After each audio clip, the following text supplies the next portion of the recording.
عورتوں کو برابری نہیں دی ہے، یہ ان کی ایک زیادتی ہے اسلام میں۔ میں نے پوچھا کون سی برابری چاہتے ہو آپ، کون سی برابری؟ کہا بہت ساری پابندیاں ہیں، اس کو نقاب میں رکھ کر کے اندر بند کر کے رکھتے ہو، اس کو باہر جانے کی اجازت نہیں ہے، جیسے تم گھومتے پھرتے ہو ویسے اس کو نہیں گھماتے پھراتے، تم عورتوں کو پابند رکھے ہو۔ اور دوسرا ایک اور اعتراض ان کو کہ عورتوں کی فیلنگ کے ساتھ تم کھلواڑ کرتے ہو، 4 شادیوں کی اجازت دیتے ہو۔ ابھی تو ہم نے ایک ہی کیا ہے، پھر بھی ان کو تکلیف ہے۔ 4 کی اجازت اسلام نے، تو اس کا الگ جواب ہے کہ عورتوں کے ساتھ یہ زیادتی ہے یا انصاف ہے۔ پہلی بات تو یہ ہے کہ ان کو بند رکھتے ہو، ایک کمرے میں قید رکھتے ہو، اور یہی مغربی تہذیب کے دل دادا کچھ اسلامی ملکوں میں آ کر کے عورتوں کا دماغ بھی خراب کر رہے ہیں۔ آ کر کے ان عورتوں کو تم باہر نکلو بینر لے کر کے، ہمارا جسم ہماری مرضی چلے گی، ہمارے اوپر کوئی پابندی نہیں چلے گی، ہر جگہ یہ چل رہا ہے آج۔ اور یہ لوگوں کو بتانا یہ چاہتے ہیں کہ اسلام نے عورتوں پر یہ سختی کی ہے، ان کو برابری کا درجہ نہیں دیا ہے۔ کون سی برابری تم چاہتے ہو، کون سی برابری؟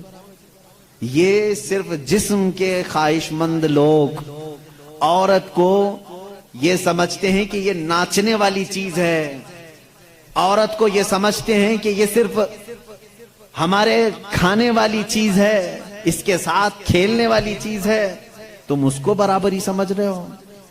میں کہتا ہوں ان ماؤں اور بہنوں سے، تم ان کی برابری کو پسند کرتے ہو یا پھر اسلام نے جو تمہیں برابری دی ہے وہ کیا ہے؟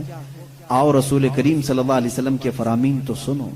میرے آقا نے فرمایا جس نے ایک بیٹی کی پرورش کی اور اس کو شادی کر کے دیا، اس کو قیامت کے دن جنت میں لے جانا میرا ذمہ ہے، میری شفاعت اس پر واجب ہے۔ حضور اکرم صلی اللہ علیہ وسلم نے فرمایا بیٹی کے لیے جس عرب نے دفنایا تھا اس جگہ میرے آقا نے اعلان کیا۔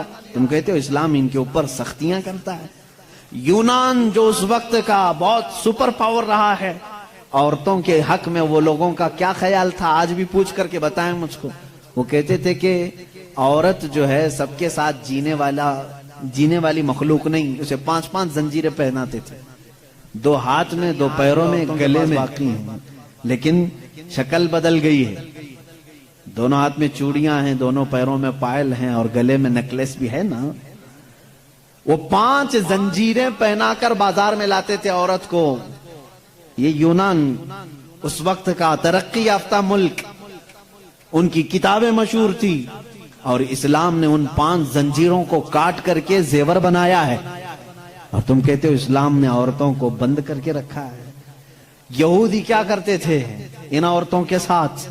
اگر یہ ایام حیض میں ہوتی، یہ فطرت ہے نا عورت کی، ہر مہینے وہ ناپاک ہوتی، اللہ تعالیٰ کی طرف سے ان کے لیے جسمانی ساخت ایسی بنائی گئی ہے کہ ہر مہینے ان کے جسم سے فاسد خون کا مادہ نکل جاتا ہے۔ ان ایام میں چھوت اچھوت والے معاملات عورتوں کے ساتھ کرتے، جہاں ان کے گھوڑے بندھے تھے، ان کے بیل اور بکریاں باندھی جاتی تھی، وہیں عورتوں کو بھی رکھا جاتا تھا جب تک وہ عورتیں پاک نہیں ہوتی تھی۔ یہودی یہ کرتے تھے، مکہ میں بھی، مدینے میں، اور عرب کے جو یہودی تھی یہی کرتے تھے۔ آج بھی یہودیوں کے ہاں کچھ جو آرتھوڈاکس ہیں، پرانے خیالات کے ہیں، وہ عورتوں کو چھوتے تک نہیں ان ایام میں۔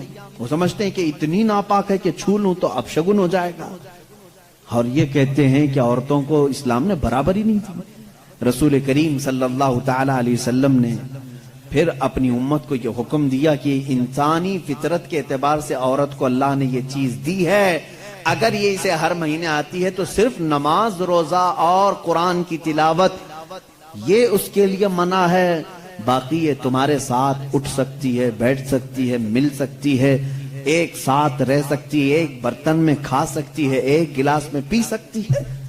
کبھی اس کے برتن کو یہودیوں نے ان کے برتنوں کو، گلاس کو سب الگ کر دیا تھا ان ایام میں۔ پھر تم آج دعویٰ کر رہے ہو کہ اسلام نے عورتوں کو دبا کر رکھا ہے۔ اسلام نے حقیقت میں عورتوں کی عزت کو اتنا بلند کیا ہے، اور صرف آتی ہے بات یہ ان کو چھپا کر کے کیوں رکھا جاتا ہے؟